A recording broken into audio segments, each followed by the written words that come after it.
What's up, Dragon Brood? So, lots of people have been asking, what do I think about Jumpstart?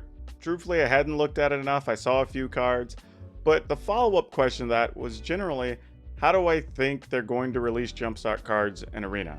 And truthfully, I had a bunch of different ideas, but I had no idea how they were going to do it. Well, as of a few minutes ago, we just found out how they're going to do it, and it's kind of interesting. Before we get into it though, remember to like this video, subscribe to the channel, hit that notification bell, and let's get into it and talk about how you can get your hands on Jumpstart. Okay, let's really get into this and kind of break it down. They put a big announcement out today, and I just want to go over it with you so we can kind of talk about the different positives and negatives and sort of what my opinion is on it. Do I think this is good or not? Because I know some people are going to want to know. So let's hop into it. All right, so starting from the top, we're really kind of like, let's just go over the website. There's a video from Alias V, by the way, if you want to watch this whole thing. It's very well put together. It's a short little minute-and-a-half video, not bad at all. So they're going to treat this kind of like draft, it looks like. So you're going to hop in, but the trick is you're going to get to play Jumpstart kind of as though it was meant to be played in paper, which is pretty cool. So you'll hop into the event. You'll choose between the different themes that you want. You get to pick 2 of them, and then you literally shuffle those up and play. So if you like limited play or like draft action, this is going to fill that need without having to sit through the draft or whatever. So yes, y'all will very likely see me playing some Jumpstart games on stream here very, very soon. But it says they're going to start on July 16th, which as of this video, that's tomorrow. And it's going to run for 1 full month until August 16. So I would assume this is a good way to play, get your hands on a bunch of cards, and really build up your Jumpstart collection before you have to start crafting cards and stuff beyond that.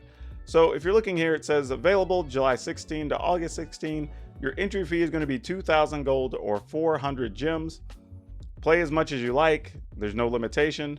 On your first win, you will get a Jumpstart rare card reward. On your second win, you will get a Jumpstart rare card reward. So you'll be able to get 2 rares, it looks like, and the rest is just you play as long as you want to. So 1 entry fee can help you play infinitely effectively and get all your dailies or whatever it is you want to do. But if you want to get more cards, then you go ahead and buy into the next one. And that's really the biggest part of this news today.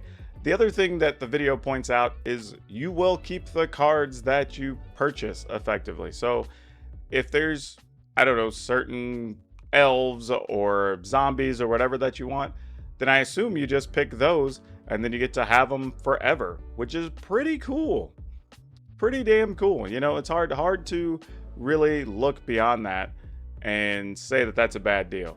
I mean, some people may look and say, 2,000 gold, 400, but the reality is, and I have a video I'm going to be working on soon to explain this as well, but you can just about get 1,000 gold a day, actually a little more.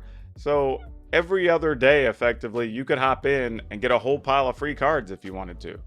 Now, granted, these cards aren't all going to be standard legal or whatever. They're going to be good and historic on Arena. But if there's cards you want or stuff you want to play in your Brawl decks or what have you, this is a way to get your hands on them. So really cool. I think really, as far as a way to make the cards available for people, Wizards did a pretty good job. I mean, I think this is very fair.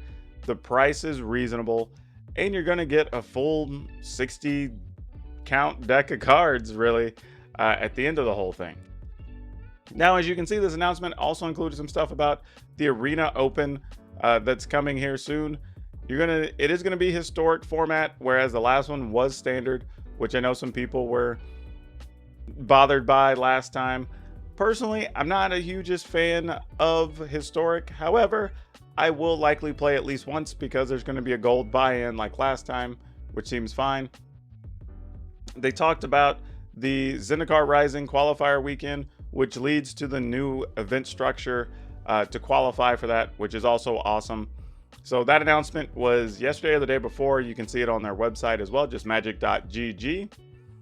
But here are the details. So yes, day 1 is still going to be best of 1 for the historic Open, historic Arena Open. I guess that's the title we're using for the Arena Open. This is apparently just the Arena Open format.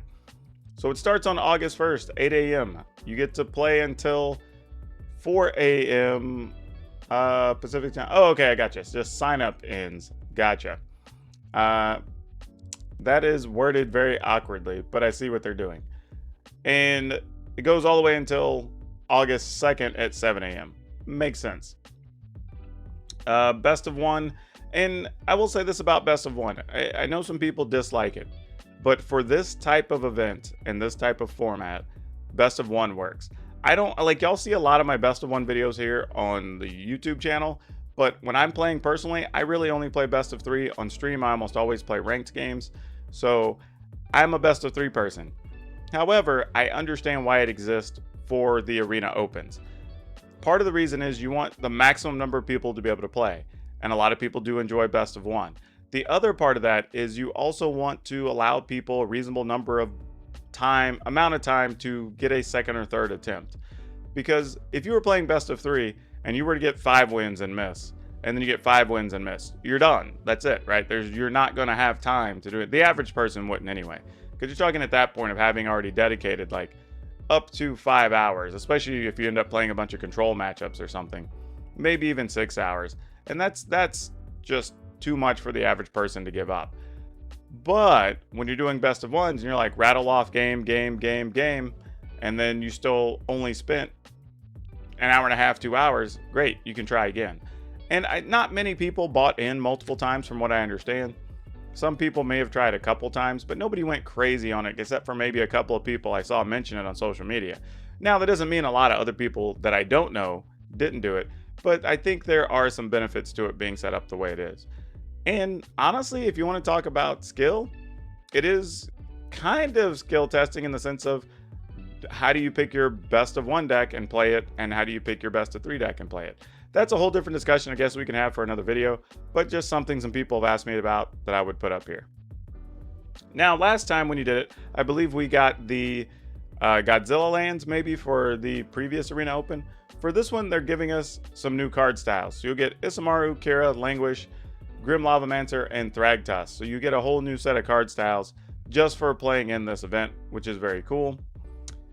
Day one prizes are going to be, looks like they're the same as before. You get 7 wins, you get at least 2,000 gems. Oh no, actually they made this a little bit different. You get more gems starting at lower value, I think. I don't remember that being the case last time. But even if it was, this is fine, same as last time. Get your gems, qualify for day 2, so you get half your gems back. And that's if you don't spend the gold, honestly. You can just be spending gold to convert to gems, which is also reasonable. And then day 2 is going to have similar prizes, where you get the $2,000, $1,000. However, the difference is here is if you get 5, 6, or 7 wins, you will now qualify for the Zendikar Rising Qualifier Weekend, which is cool because that's kind of the new current entry step into getting into competitive play, the MPL, the Rivals League, all that stuff. So very, very cool announcement. I think these are very good things. We're going to do F&M at home, still going to continue. You're going to do Historic All Access. I'm sure people will love that, getting to play whatever cards they want. And then you're going to have Dominaria back on Premier Draft. Just kind of going through these very quickly. Core Set Festival of Time, which is a whole other event I'm probably not going to participate in. But yeah, fun stuff. And then they talked about things that were coming up. So obviously the rotation is coming. They want to move to mobile very soon. Zendikar Rising will be hitting Arena, not a surprise. Amonkhet Remastered will be coming, and I don't know how that's going to be available yet either. However, they talk about it right here. And it doesn't really say, just says there will be 340 cards coming at some point in that. So yeah, that's kind of it as far as that announcement goes. To me, the big news here really is about how you're going to get your hands on those Jumpstart cards. I think that's the biggest point of news. And, you know, kind of the extra details on the Arena Open, which is cool because now 5 wins also has an additional reward beyond the gems that you get. So I think both of those were very positive announcements really in the middle of this. So yeah, let me know in the comments down below how you felt about it. Like, will you be playing some Jumpstart games? Will you be participating in the Arena Open? I don't know. I think these are both good conversation pieces. And On top of that, if you hadn't, remember to like this video, subscribe to the channel, hit the notification bell, because that helps the channel out so very, very much. But I think that's going to do it. That's all I have for you today. We'll see you next time.